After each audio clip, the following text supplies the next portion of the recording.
Good morning. I'm Pastor Steve of the Warwick Christian Fellowship. Glad you could be with us today.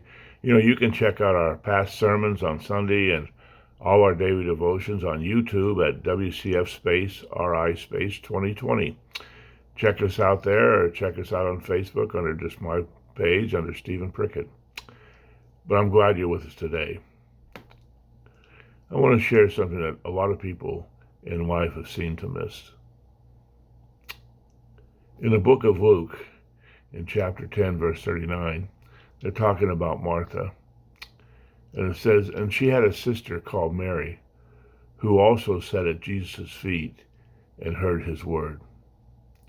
In 2013, Time magazine published a who's who most significant figures in history, the 100 most, and number one on the list was Jesus. And that's nothing new because Jesus has always been popular way back since the first century, especially after he raised Lazarus from the dead. Everywhere he went, crowds came around him. In Matthew 13, it says that the crowds were so big that Jesus had to get into a boat to teach them. In Luke 12, the first verse said the crowd was so big around Jesus that people were stepping on one another. And in John 12, when people learned that Jesus was in Bethany at the home of Mary and Martha, and their brother Lazarus had been raised, they flocked to see Lazarus and the man who raised him from the dead. That was Jesus. So he was very popular. Problem with his popularity, it was short-lived.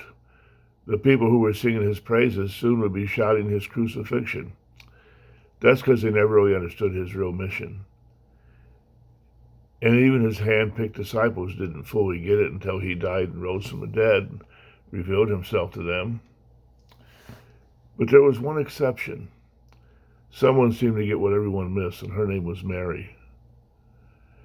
And when Martha was busy in the kitchen and everything, it was worth knowing that every time we read of her, she's sitting at Jesus' feet.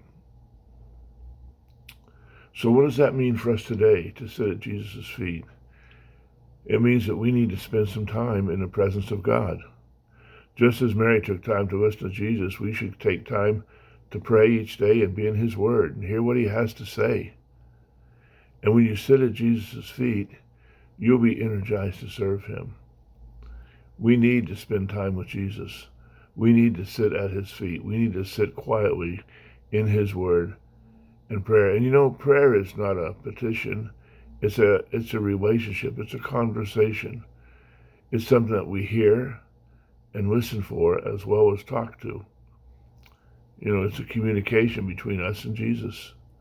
Spend time talking to him in prayer and spend time in his word each day. It'll make a big impact on your life that you won't imagine or can't understand until you really start doing it. So many Christians talk about Jesus, go to church, go to prayer meetings, but I don't know if they really take the time to really get to know him through prayer and through his word. And I can tell by the way some decisions are made that people haven't spent time with the Lord. So I will encourage you, spend some time with Jesus. It'll change your life. May God bless you, and I hope we see you again tomorrow. Bye-bye.